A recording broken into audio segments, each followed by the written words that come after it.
Saskatchewan's books bleeding red, why a multi-million-dollar surplus is now a major deficit. Another twist in the tariff war, how a major move by Canada is going over in Saskatchewan. And hope for a new treatment center northeast of Saskatoon, where one Saskatchewan group is hoping it can help. This is CTV News with Chantel Saunders.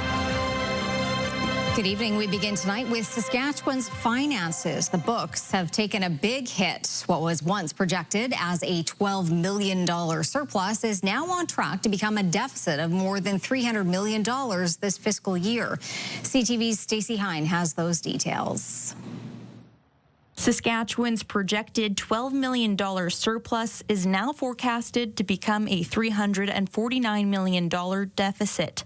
In a first quarter update, the provincial government attributed the change in its financial outlook to a $172 million drop in revenue, mainly driven by the removal of the federal industrial carbon tax from SaskPower electricity bills. Finance Minister Jim Ryder says the province is being affected by global economic uncertainty, but its overall finances remain stable. You know, we're concerned about it. We're going to keep a lid on expenses, but we're overall we're probably in the best financial situation of any province in the country. Revenue from non-renewable resources is also projected to fall by $30 million due to lower oil prices and a higher exchange rate. The province is also spending an extra $80 million in wildfire costs. This is NDP finance critic Trent Wotherspoon shredding a copy of the budget back in March, signaling his lack of confidence in it. Now he's echoing those thoughts. Who could have guessed it? Sask Party's budget that they brought forward is completely nonsense. As the province begins preparing its next budget, Ryder says the focus will now be on looking for savings. And look for places to save money, but at the same time, we're not going to do it at the expense of healthcare, education, or the other services that people in Saskatchewan expect. Stacey Hine, CTV News, Saskatoon. Now to the latest in the trade talks. Prime Minister Mark Carney is taking a new approach in stalled trade talks with the U.S. The Prime Minister announcing Canada will remove retaliatory tariffs on some products that comply with the existing North American Free Trade Deal. CTV's Abigail Beeman has more from Ottawa. After a phone call with the American president yesterday, the Prime Minister is now trying to sell Canadians on the idea that no new deal with the United States is actually the best trade deal in the world. We're matching what the United States has done, what the president has done. We have the best deal of any country with the United States right now. As of September 1st, Canada will drop counter tariffs on U.S. goods covered by CUSMA. Those have been an irritant for Trump, and the Prime Minister indicated that in their Thursday phone call, Trump said getting rid of them would kickstart negotiations. Carney saying they're now intensifying.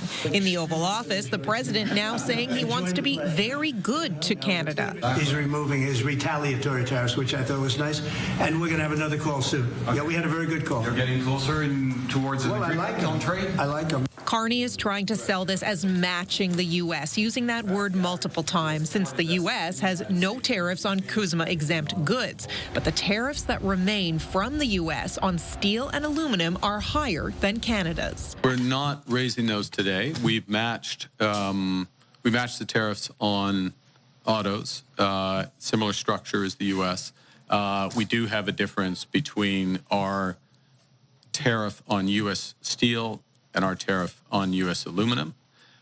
Those are part of the intensive discussions that we're underway right now. Ahead of the announcement, the Prime Minister brought Cabinet together in a virtual meeting, and the minister responsible for U.S. trade briefed the rest of caucus after.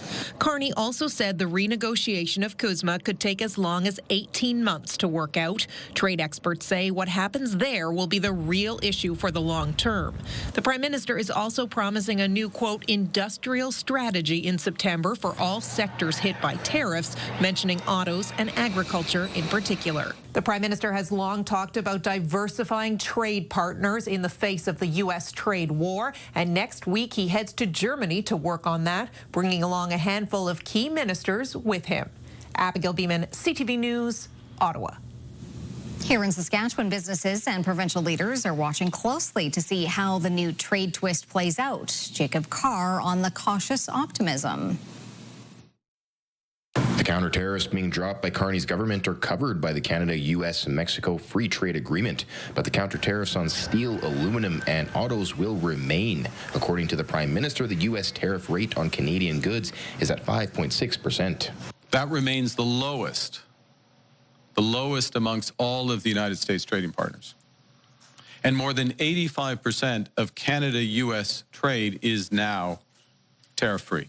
The government of Saskatchewan reacted to the announcement, saying it's a step in the right direction, but ongoing discussions about the remaining counter-tariffs are pertinent. I would just say I'm glad that they're responding. I'm hoping the federal government realizes the seriousness of this. There are potential massive impacts coming because of those extra steel tariffs that the Americans have put on. The problems with the canola tariffs is huge. But what does this mean for some small businesses in the province, particularly ones that sell American goods? For the Funky Gifter in Regina, the removal of these tariffs will save them more than $45,000 for the rest of the year.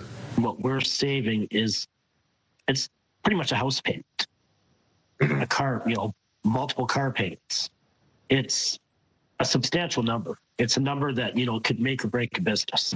Kozak says there were times when he didn't know if the business would stay afloat with the tariffs and movement to buy Canadian-made products, but he credits the Funky Gifter's loyal customer base for keeping the doors open.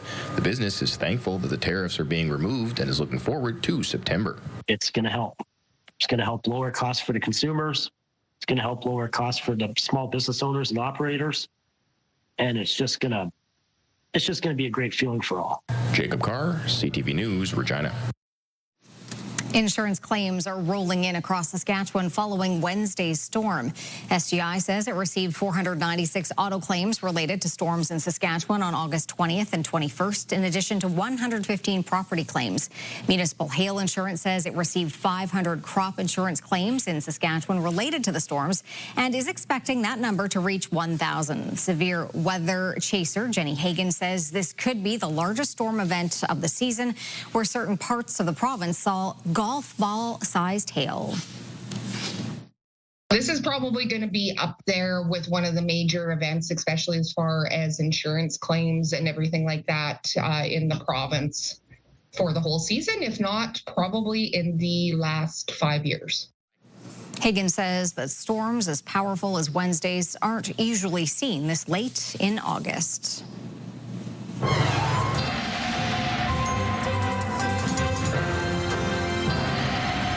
Well, it was certainly an interesting week weather-wise, Jeff. It was a cooler day today, a few more days of that, and then the heat is bouncing back. Exactly. It's not going to be cold, but it is going to be cooler than it has been for a while, but then really warming up next week. Not a lot in the way of active weather for us. A little bit of hit-and-miss action here and there for Saskatchewan, but ultimately that low-pressure area is moving through Manitoba into northern Ontario. But we were talking earlier in the week about the substantive rain for northern areas, including the rainfall warnings. I can tell you that at South End, they received 85.2 millimeters of rain. That's a little over 3.5 inches. Key Lake, 58 millimeters of rain, so a little over 2 inches, and a similar amount for Sandy Bay Island Falls. So some parts of northern Saskatchewan got a really good soaking. We'll talk about the forecast a little later on. We are learning more tonight about a goal by Métis Nation Saskatchewan to build a new treatment facility northeast of Saskatoon. As Laura Woodward reports, it comes as the organization is sounding the alarm over addiction and gang activity it says are tearing communities apart. Brennan Morasti and Beverly Fullerton have both struggled with addiction. Now, as leaders within Métis Nation Saskatchewan, they want to make a difference. I have done, institutional time at a federal prison. And so having been through the street life myself and finding a journey that worked for me and acknowledging that over the last X amount of years, there's a lot of Band-Aid solutions. Métis Nation Saskatchewan wants to build a new treatment center focused on land-based traditional healing. I could walk through a treatment center with my eyes closed and go through the programs and walk out, and I'm back to square one. I'm back in the line of fire, so we need to approach it differently. The proposed site is near Batoche, but plans are still in early stages. It comes as Métis Nation declared a state of emergency, sounding the alarm over addiction, gangs, and violence province it says are destroying communities. The uses of drugs have changed tremendously. So we're seeing more of a rise of crystal meth, fentanyl, which is now increasing the overdoses. And Fullerton says gang recruitment is starting younger. We have youth as young as 10 years old joining gangs. Métis Nation hopes the state of emergency will bring provincial and federal governments to the table. The province says it shares the same desire to expand access to addictions treatment and looks forward to speaking with members of Métis Nation Saskatchewan about their ideas. There's local leadership and agencies that say everything is great, like the icing on top is sweet and tasty, but everything underneath is crumbling. We can no longer avoid the realities. We need to bring attention to it. We need to have those real hard conversations about the lack of resources, the realities our people are facing. A raw warning from those who themselves have been in recovery, now pushing for change. Laurel Woodward, CTV News, Saskatoon. An RCMP officer was seriously injured after rolling his vehicle while on the way to a call. RCMP say the member from the Battlefords detachment was traveling in an unmarked vehicle along Highway 4 near Cochin when the rollover happened yesterday. A member of the public stopped to help until nearby first responders got to the scene. The officer was brought to Saskatoon to be treated for serious but not life-threatening injuries. Highway 4 was closed while investigators were at the scene. A 75-year-old woman was injured while gardening in the Eastview neighborhood. Police say the woman was in a community garden in the 3100 block of Arlington Avenue yesterday afternoon, just after 5 o'clock, when a woman she didn't know attacked her with a gardening tool. The suspect ran, but police found her in some nearby trees. When the 27-year-old was being booked into detention, police say she punched a special constable in the face. She is now facing charges of aggravated assaults, assaulting a peace officer and breaching probation. She was wanted on an outstanding warrant in Prince Albert. The woman and special constable were both taken to hospital to be treated for their injuries. A controversial U.S. Christian singers worship concert went ahead last night at Diefenbaker Park.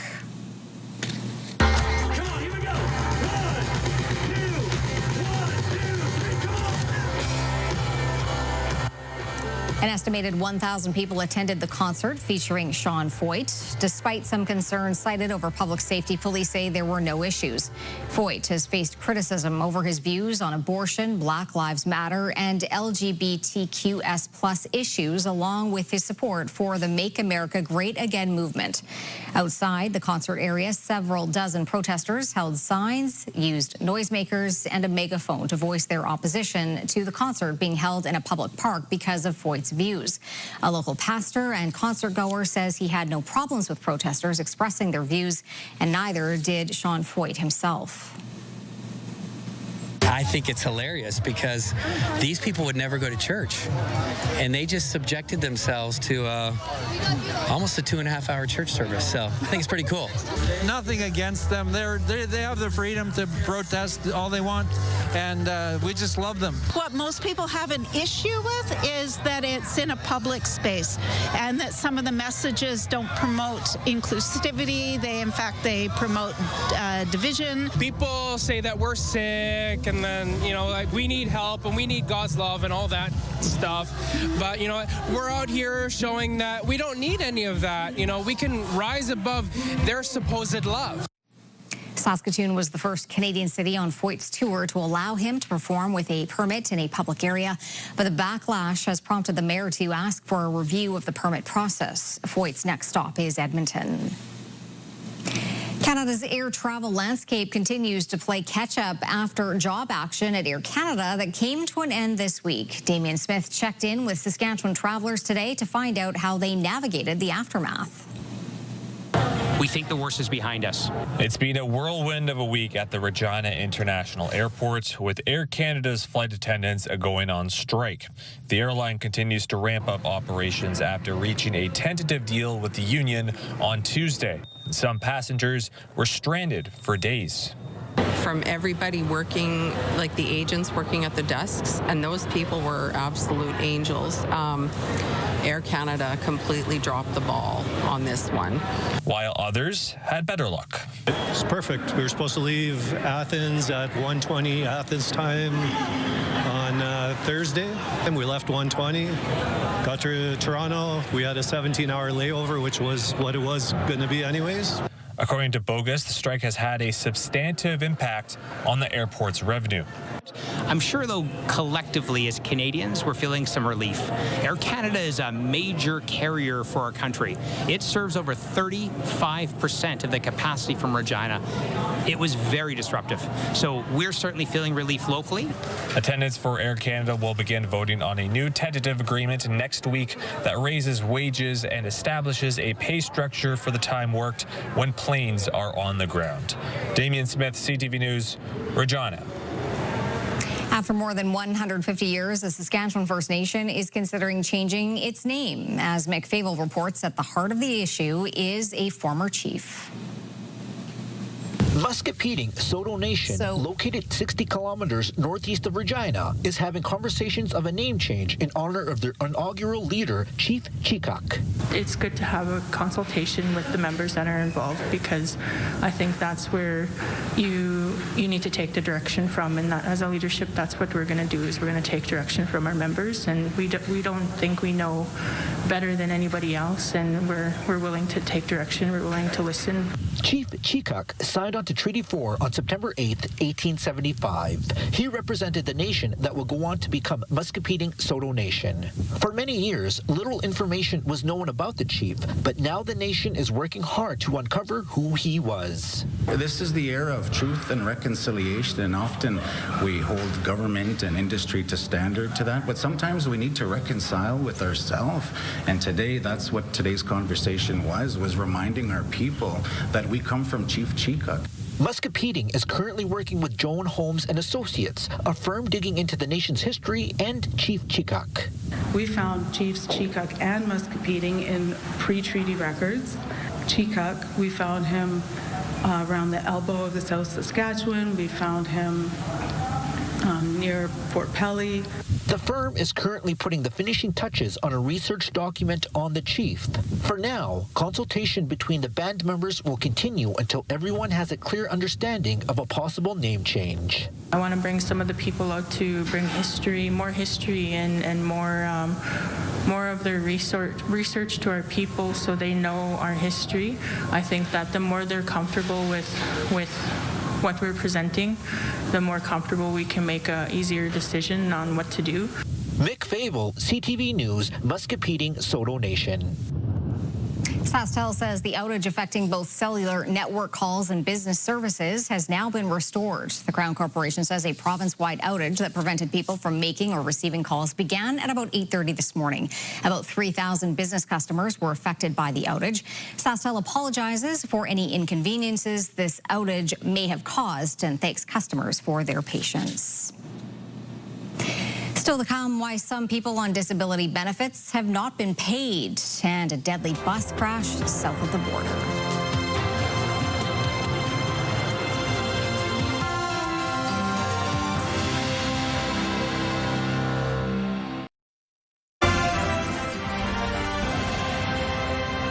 You're watching CTV News live from downtown Saskatoon. Thanks for staying with us tonight. There are concerns today for those who rely on disability benefits. Some people reporting they haven't received them. CTV's Adrian Goberil now on the delay in direct deposits. Canadians who depend on federal disability benefits have been left with an empty feeling at the ATM this week. I checked and it's not there, and I went, okay, no breakfast.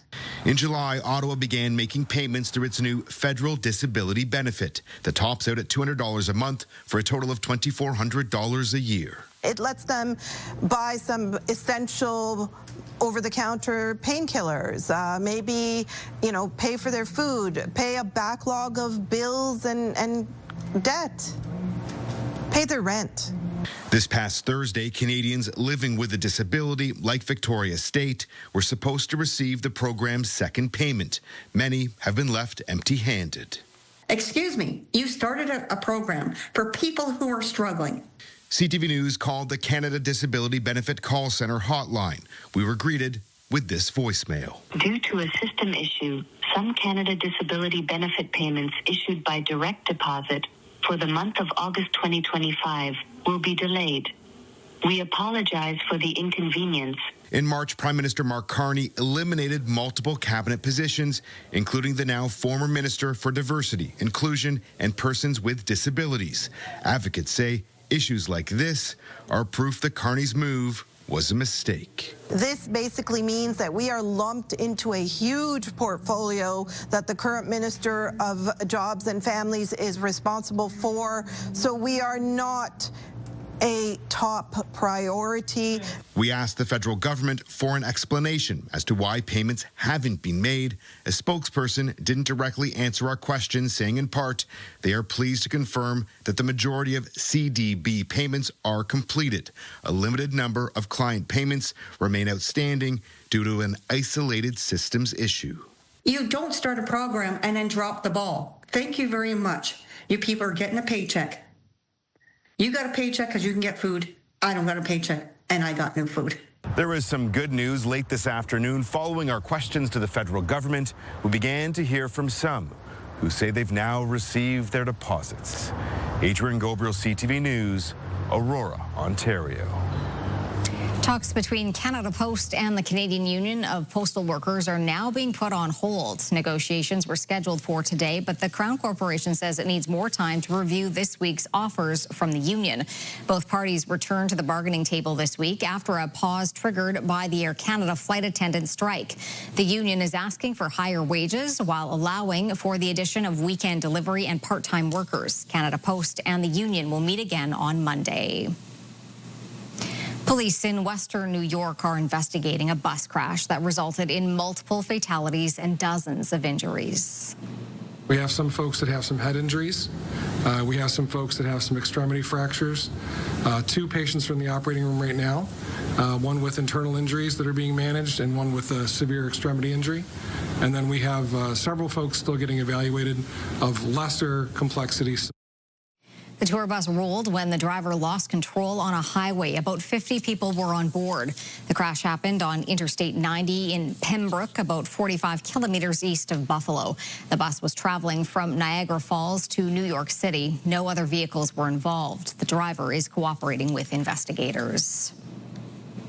The Crown will not appeal a decision by an Ontario Superior Court justice to acquit 5 former World Junior hockey players. Alex Formanton, Michael McLeod, Carter Hart, Dylan Dubé, and Cal Foote were found not guilty of sexual assaults in July. The case stems from a 2018 incident in which a woman said she was assaulted in a London, Ontario hotel room by the players. The Crown had 30 days to appeal the decision, but decided against a challenge of the ruling. Hockey Canada officials said they would not comment on the no appeal development. A UN-backed global hunger monitor says Gaza City and the surrounding areas are officially in famine. The Integrated Food Security Phase Classification System reports 514,000 people are experiencing famine. That is close to a quarter of the people in the Gaza Strip. Please read the IPC report, cover to cover. Read it in sorrow and in anger. Not as words and numbers, but as names and lives. Be in no doubt that this is irrefutable testimony. It is a famine. The IPC says the number of people experiencing famine is due to a rise of 641,000 by the end of September. The group predicts famine conditions would spread to the central and southern areas of Deir el-Balah and Khan Yunis by the end of next month, following nearly 2 years of war between Israel and Hamas. The UN is calling for a ceasefire, saying the famine is a man-made disaster and a failure of humanity itself. Israel's Prime Minister rejected the IPC report, calling it an outright lie, saying it ignored recent humanitarian steps by his country. Meanwhile, Israel's defense minister warned today Gaza's largest city could be destroyed unless Hamas yields to his country's terms. People are fleeing Gaza City. An operation to seize it by the Israeli military was approved yesterday. Ground troops are already active in some areas, and the wide-scale offensive could start within days. Israel says the city is still a Hamas stronghold. NATO's Secretary General met with the Ukrainian president in Kyiv today to discuss weapons and ensuring the safety of Ukraine after the war. When we talk about security guarantees, let's also agree that there are two layers. Layer number one will be after a peace deal / a long-term ceasefire, or a combination of the two. The first layer has to be for the Ukrainian armed forces to be as strong as possible to defend this proud country and nation going forward. And the second layer has to be the security guarantees provided by Europe and the United States. To agree to a peace deal with Russia, Ukraine wants assurances that it can deter any future attacks by the Kremlin's forces. Zelensky says that means a strong Ukrainian army that is provided with weapons and training by Western partners.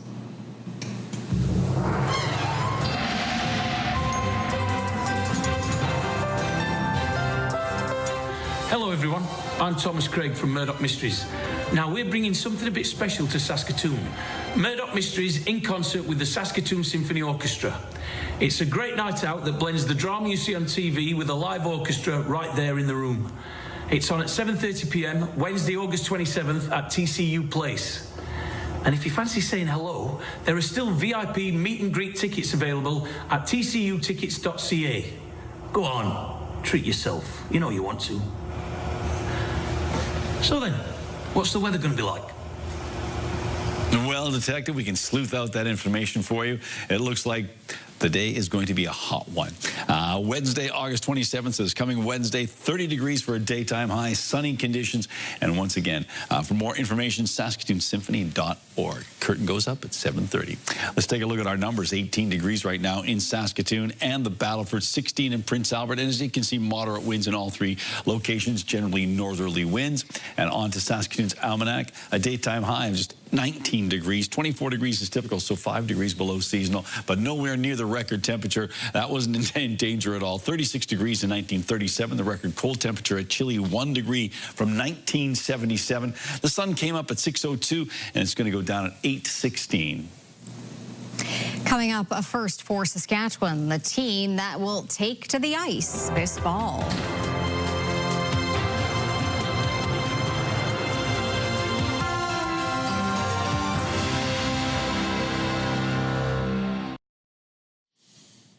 All right, welcome back. Kind of a cloudy sky. That changed a lot. Didn't seem that cloudy earlier, but there you go. Bottom line is lots of clouds right now, but we don't anticipate much rain with these clouds. It's just a bit on the cool side out there. Let's take a look at our satellite and radar shot now. And as you can see, that low pressure area that I've been talking about, that continues to move in an easterly fashion through Manitoba into northern Ontario, and not a lot of active weather in behind it. So we've got ourselves some pretty calm conditions as we roll into the weekend. We'll talk about the future cast in just a little bit with the computer modeling. Temperatures hanging around 17 degrees right now for Saskatoon, Prince Albert, and the Battlefords with northerly winds in all three locations. The hot spot in the province, Val-Marie at 21, not so hot, but Bratz Lake is the cold spot, 6 degrees. Bratz Lake is just south of Regina there, so yeah, both temperatures from the southern part of our province, hot and cold. 19 degrees right now in Lloydminster. It is 18 in Swift Current and Estevan, 20 in Moose Jaw and Regina, 16 in Yorkton. In central parts of the province, temperatures ranging from 15 degrees in Waskesiu and Hudson Bay up to 20 in Kindersley. It's 18 in Meadow Lake. It's 16 in Wynyard. Up north, we've got ourselves not much variation in temperatures from central and southern areas. 13 degrees right now in Collins Bay and Sandy Bay, Island Falls, but 18 in Stony Rapids and Buffalo Narrows. It's 17 in La Ronge. And down south, well, it does get into the 20s, but just. We've got ourselves 22 degrees in Leader, 21 in Maple Creek. A number of locations in and around that 18-degree mark. A little cooler in Indian Head and Melville, where it is 16 degrees. Now on to our future cast. So the computer modeling showing us that there's not a lot of active weather, and in fact, those pressure lines, the isobar lines, not particularly close together, and that indicates light winds, and that's what the forecast reflects.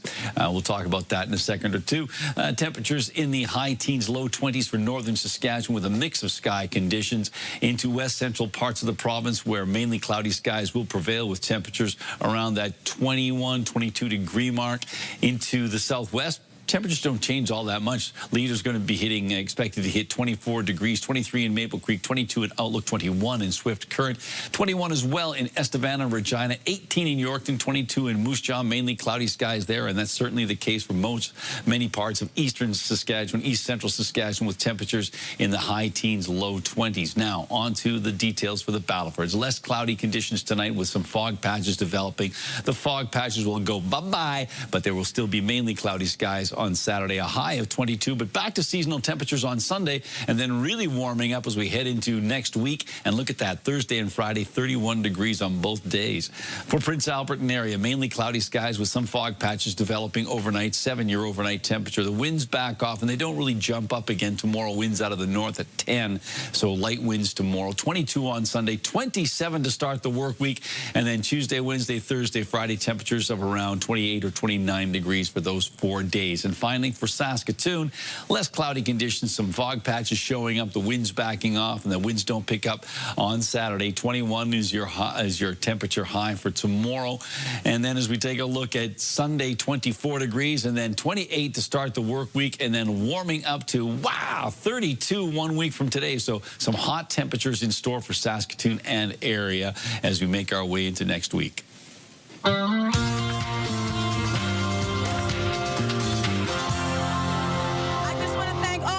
For coming here today. Thank you so much. Mariah Carey is set to receive her first MTV Video Music Award. The 5-time Grammy winner will receive the 2025 Vanguard Award. Carey will also perform a medley of her greatest hits at the award ceremony set for September 7th. Over her decades-long career, Carey has sold more than 220 million albums and scored 19 #1 singles on the Billboard Hot 100. Really? That's more than any solo artist in history. Carey's latest studio album, titled Here for It All, drops September 26th. Like, there'll be more of the album cut. As the Toronto International Film Festival gets set to get underway for its 50th year, it's sharing its final list of Tribute Award artist recipients. Catherine O'Hara is among those to receive the Norman Jewison Career Achievement Award. Channing Tatum will also be handed the Performer Award, while Idris Elba will receive an award for media impact. The TIFF Tribute Awards will be held as a gala fundraiser on September the 7th. The film festival officially kicks off on September 4th and runs until the 14th. And fans of Dawson's Creek won't have much longer to wait for a reunion. The cast is welcoming them back to Cape Side. The cast is reunited for a live script reading of the show's pilot next month. James Vanderbeek, Katie Holmes, Michelle Williams, and Joshua Jackson, among others, will be there. It's part of an F Cancer event in New York City. Last fall, James Vanderbeek announced he was living with stage 3 colorectal cancer. All right, Jeff, what do you have in pick of the day today? Well, we're going to start off on, how to stay hydrated, but this comes from the bovine world. Yes, this comes to us from Dave. Hot day at the ranch south of Vanscoy. This was taken a few days ago, but believe me, this herd of cattle will be wanting to keep hydrated next week for sure, because it's going to be so warm. Next picture, we're on to birthday wishes here. This comes to us from Shannon. Hi, Jeff, I'd really like you to post this picture of our great aunt Ruth Belansky, who is celebrating her 86th birthday on Sunday, August 24th, and my son, Xander, who is turning 12 on Saturday, August 23rd. Well, that's quite the family celebration there, and we certainly want to pass along our birthday wishes to both Ruth and Xander. And speaking of birthdays, this comes to us from Donna. Hi, Jeff. We had Aunt Jean's birthday supper a day early, and here's a photo of Jean with one of her great-great-nieces and 3 of her great-great-nephews. And so Donna and her family call her Aunt Jean. Well, my siblings and I, we call her Auntie Jean because she lived next door to us in Watson for many years. Today is her 92nd birthday, so happy birthday, Auntie Jean. And if you'd like to send us an image, you can send it to cfqcnews@ctv.ca. Still to come on CTV News, a new League of Their Own. A look at a Saskatchewan first launching this fall.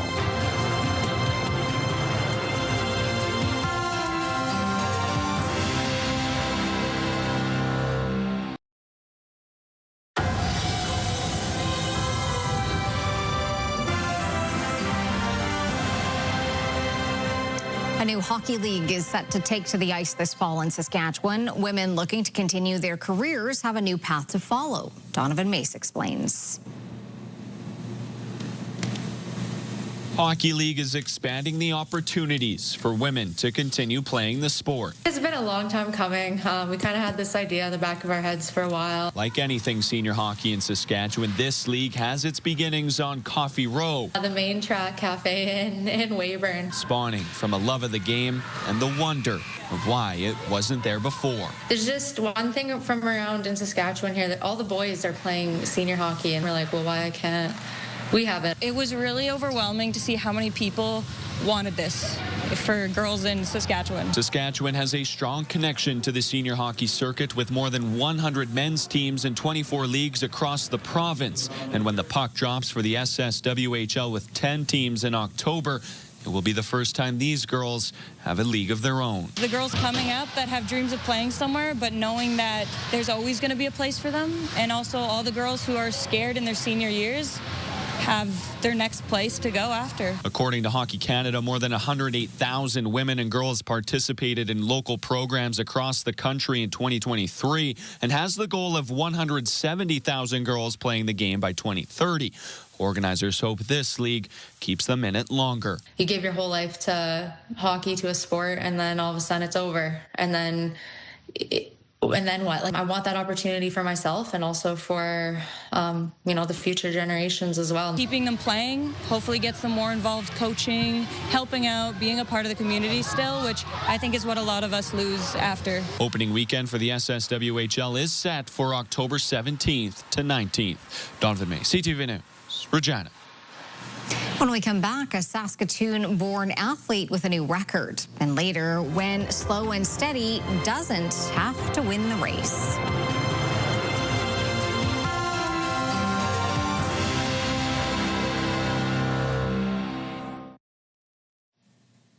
Welcome back. Time for our rural forecast, taking a look at Saturday, see how the weekend is shaping up, and actually shaping up not too badly. These temperatures towards the western side of our province, north and south of the Yellowhead, not too bad, pretty close to seasonal. Not the case for places on the eastern side of the border, or eastern side of Saskatchewan, close to the Manitoba border and thereabouts. Hudson Bay, 17 degrees, and 18 in Melfort, 18 in Melfort and Wynyard. So a little cooler towards the east and down south. Well, let's take a look there.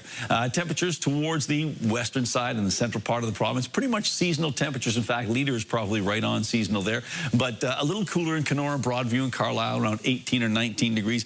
How's it going to be up in La Loche? Well, it's going to be pretty good. Pretty much a seasonal situation there. Mainly sunny skies in La Loche, 21 degrees for a high, and not much in the way of wind at all. So a pretty pleasant day shaping up in La Loche. And La Loche is one of the many communities where internet plans of up to 1 gig are available from SaskTel. The Saskatoon Hilltops are getting ready for a rematch with the team that humbled them in week 1, but this time it's on home turf. The Hilltops dropped their opening game of the season to the Winnipeg Rifles 31-11 on the road. And after a convincing 46-6 home opener win Sunday against the Edmonton Huskies, the 1-1 Hilltops will try to draw even with the Rifles in the standings. Winnipeg is number 5 in the CJFL Power Rankings after a week 2 victory over the Edmonton Wildcats. Kickoff is 1 o'clock Sunday from SMF Fields. Saskatoon hockey star Emily Clark is breaking glass ceilings on the ice. She recently re-signed with her PWHL team, the Ottawa Charge, earlier this month. While the PWHL and Players Association don't release salary information to the public, the Associated Press is reporting 2 people with knowledge of league payroll structure say Clark's 6-figure salary broke the record in restructuring the 3rd and final year of her existing contract. The report says she will be among 9 players making over $100,000 this season. The Riders are hoping for a different result against the Calgary Stampeders tomorrow, the only team they've lost to this season. Last time the teams met was in July in a game that was delayed by smoke. When the game finally did happen the following day, the Stamps walked out of Riderville with a 24-10 win, winning the battle not just on the scoreboard, but in the trenches as well, dominating both lines. Certainly, they've played a physical brand of football all year, and we have, I think, for the majority outside of, honestly, I thought they got us in that department. So, it was a little bit of a kick in the teeth, so to speak, for us, and we definitely needed it. And I think we've been good ever since. So they're very good at what they do, and they understand what they're trying to do and how to attack people, and they read routes really, really well. They have a couple good players that make things difficult, that are rob situations, and they play with great leverage and understand timing and depths to certain routes, and so and they have a good front, and so they have all the makings of it. But it's a great challenge for us, and we look forward to bringing the fight to them. Kickoff is 5 o'clock tomorrow on TSN. We have some new retail sales numbers today from Statistics Canada. Marilla Fernandez with that. Canadian consumers were spending more in June than they did in May. Retail sales were up 1.5%. Canadians spent $70.2 billion, with the biggest increase in the food and beverages sector. In a provincial breakdown, Ontario residents spent the most, buying more vehicles and car parts. In BC, consumers were stocking up on building materials and garden equipment. Here's a look at how the trading day ended. The Canadian dollar moved up to $72.31. West Texas Intermediate slightly up, hitting $63.66. Western Canadian Select moved up over $1 to $50.60, and the TSX hit another record close today, spiking 277 points to 28,333. Those are your business headlines. I'm Marilla Fernandez. Turning to local gas prices now, the average price in Saskatoon currently at $1.33 a litre. That is up. The lowest price in town is $1.25.9. On Saskatchewan markets, Cameco was up $4.33, and Nutrien finished the day at $80.05. Coming up, a race to the finish for this guy. Then a look at the light show that was this past week.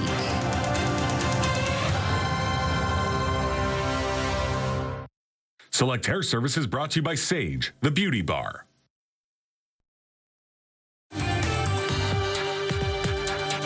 Stay with us for another great night of television starting tonight at 7 with Celebrity Jeopardy. All right, we know that turtles are not known for their speed, but maybe this one will be.